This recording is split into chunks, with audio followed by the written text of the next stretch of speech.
8वां अध्याय। ब्रह्मा जी ने कहा, हे नारद, मेरे तथा विष्णु द्वारा की गई स्तुति को सुनकर भगवान सदाशिव ने मुस्कुराते हुए इस प्रकार कहा, हे ब्रह्मन तथा हे विष्णु, तुमने हमारी माया के मोह में पड़कर परस्पर युद्ध किया और अंत में हमने तुम दोनों को अपना भक्त जानकर अपना लिंग स्वरूप प्रकट किया, जिसे तुम दोनों में कोई नहीं पहचान सका।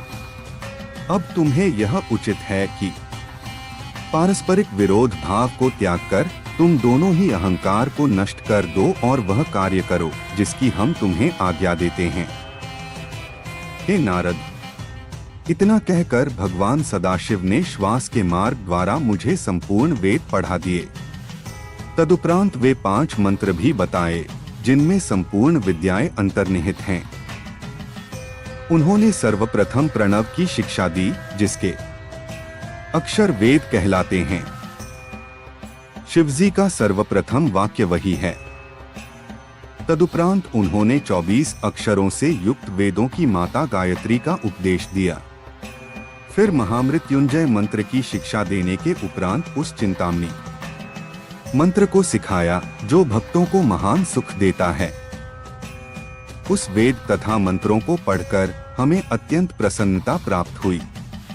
उस समय मैं तथा विष्णु जी कृतज्ञता भरी दृष्टि से उन महेश्वर भगवान की ओर देखने लगे। दर्शन के उस आनंद में आपूर्ण निमग्न हो गए।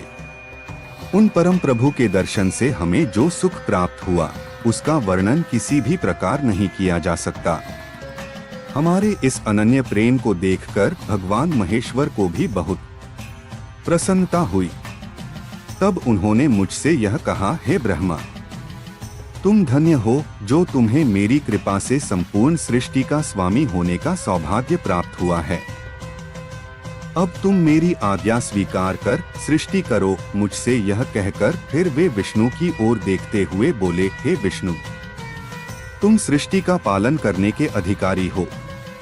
तुम हमें वेद का स्वरूप जानो और वेद में जो कुछ लिखा है उसे हमारी आज्ञा मानकर स्वीकार करो।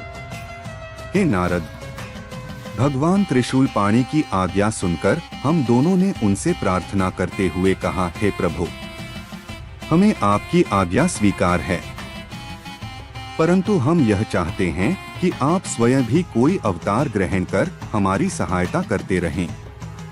तीनों लोकों का पालन करने के पश्चात अंत अर्थात प्रलय का अधिकार आप अपने पास रखें। हमारा यही मनोरथ है।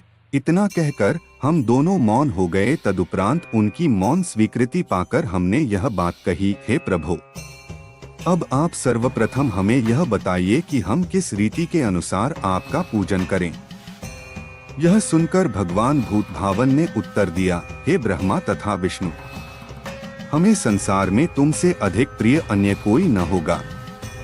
अब तुम दोनों संपूर्ण चिंता तथा शोक को त्याग कर सुखपूर्वक अपना कार्य करो तथा उस कार्य द्वारा अन्य लोगों को भी सुख पहुंचाओ। हमने तुम्हें कुछ देर पूर्व जो अपना लिंग स्वरूप दिखाया था उसका पूजन करना सर्वथा योग्य है। उसी के पूजन से सुख की प्राप्ति होगी। उस लिंग की उत्पत्ति का भेद यह है कि संपूर्ण संसार जिस क्षेत्र में लीन हुआ है उसी को लिंग कहते हैं। अस्तु, ऐसे लिंग के पूजन से इस लोक तथा परलोक में सुख प्राप्त होता है। लिंग के पूजन की महिमा अनंत है। तुमने जो हमसे अवतार ग्रहण करने की प्रार्थना की है उसके संबंध में यह जान लो कि समय आने पर हम स्वयं ही प्रकट होकर आवेंगे। हमारे उस अवतार का नाम रुद्र होगा। हम चारों अर्थात ब्रह्मा, विष्णु, शिव और शक्ति एक ही स्वरूप हैं।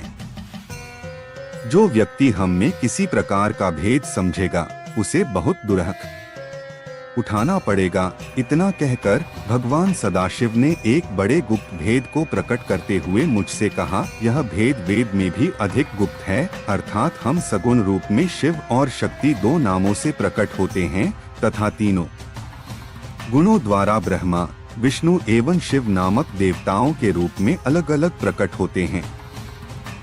किसी कल्प में पहले विष्णु फिर ब्रह्मा तदुपरांत रुद्र की उत्पत्ति होती है, तो किसी कल्प में पहले शिव फिर विष्णु और तत्पश्चात ब्रह्मा की उत्पत्ति होती है। इस प्रकार तुम दोनों शक्ति के चिन्ह से रजोगुण एवं सतोगुण को ग्रहण करते हो। हर अर्थात महादेव हमारे ही अंश से उत्पन्न होकर हमारे ही तमोगुणी स्वरूप हैं। उनके अधीन प्रलय कार्य रहता है।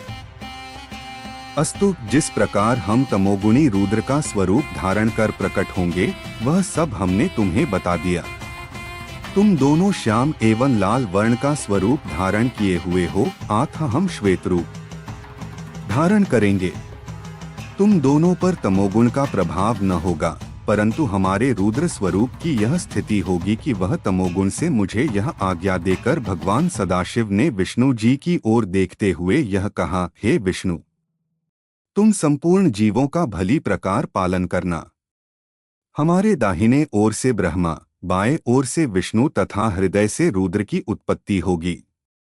हमारी शक्ति जो उमा है वह भी दो अंशों में प्रकट होंगी, जिससे तुम अलग अलग नहीं समझे जाओगे। पहले अंश से वे लक्ष्मी स्वरूपा होकर तुम्हें प्राप्त होंगी और दूसरे अंश से सरा होकर ब्रह्मा को प्राप्त होंगी। उनके उमा स्वरूप को हर स्वीकार करेंगे।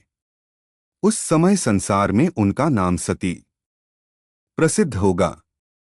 इस प्रकार ब्रह्मा, विष्णु तथा हरि यह तीनों देवता अपनी शक्तियों के साथ रहकर वेद का पूजन करेंगे। अस्तु, तुम दोनों को उचित है कि तुम हमारी इस आज्ञा का अनुसरण करो। ब्रह्मा का एक दिन सहस्त्र चतुर्युगी का होगा। इस प्रकार की 100 वर्ष की आयु ब्रह्मा की होगी। ब्रह्मा की संपूर्ण आयु का समय विष्णु के आधे दिन के बराबर होगा और विष्णु की संपूर्ण आयु का समय हर का एक दिन होगा। ऐसा एक दिन व्यतीत हो जाने पर हमारा सगुण स्वरूप निर्गुण होकर प्रलय कर दिया करेगा। इतना कहकर भगवान सदाशिव ने हम दोनों के मस्तक पर अपने दोनों हाथ रखे। इस प्रकार उपदेश तथा शिक्षा देकर जब भगवान शिव अंतर्धान हो गए, तब हम दोनों शोक से व्याकुल हो हाथ जोड़कर शिव